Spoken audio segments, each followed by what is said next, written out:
This channel does not promote any violent, harmful, or illegal activities. All content provided by this channel is meant for an educational purpose only.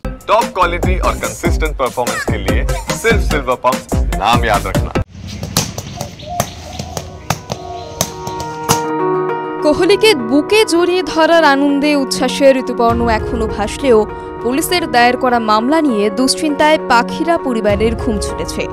ভগবানের আসনে স্থান দেওয়া বিরাট কোহলিকে IPL match চলাকালীন ইডেনের মাঠে ঢুকে প্রণাম করা এবং আলিঙ্গন করতে পেরে ঋতুপর্ণ এখনো নস্টালজিয়ায় ভাসছে।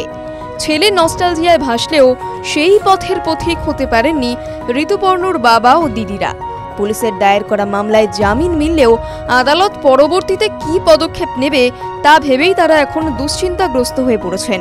তার সঙ্গে ব্যাকুল হয়ে পড়েছেন সদ্য উচ্চ মাধ্যমিক পরীক্ষা দেওয়া ঋতুপর্ণর ভবিষ্যতের কথা ভেবে।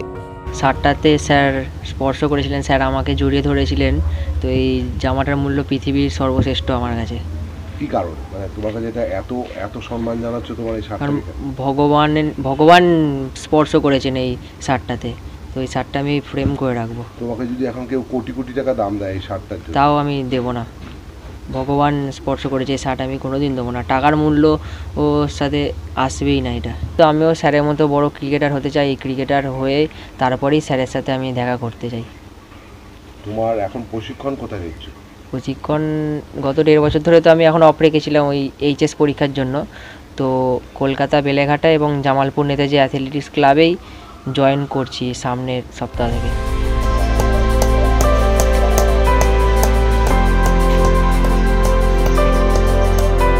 ঋতুপর্ণদের বাড়ি পূর্ব বর্ধমানের জামালপুরের বাগ কালাপাহাড় গ্রামে। পরিবার আর্থিকভাবে সচ্ছল নয়। বাবা মহাদেব পাখিরা কিছু জমি চাষ করেন, পাশাপাশি এলাকায় তার একটি ফলের দোকান রয়েছে। ঋতুপর্ণর মা কাকলি দেবী একজন আশাকর্মী।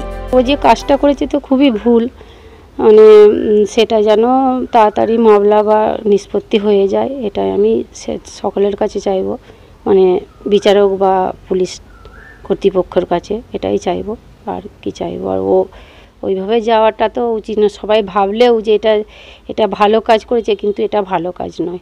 ওইভাবে যেন কেউ যায় না, আমি এটা সকলকেই বলবো। ওর মতন যারা ওর বয়সী ছেলে বা যেই থাকুক, এভাবে যেন কোনো দিন তার কাছে যায় না, খেলাধুলা করে যাক, এটাই বলবো। আমরা তো খুবই ভয় পেয়ে গিয়েছিলাম।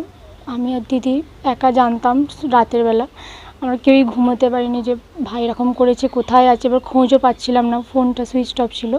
তারপরের দিন সকালে অনেকটার পরে খোঁজটা পেলাম, তারপরে বাবা দিদি গিয়েছিল। খুবই আমরা চিন্তায় ছিলাম যে পুলিশ কেস যেহেতু হয়েছে, যে কখন বাড়ি আসবে, ছাড়বে কিনা।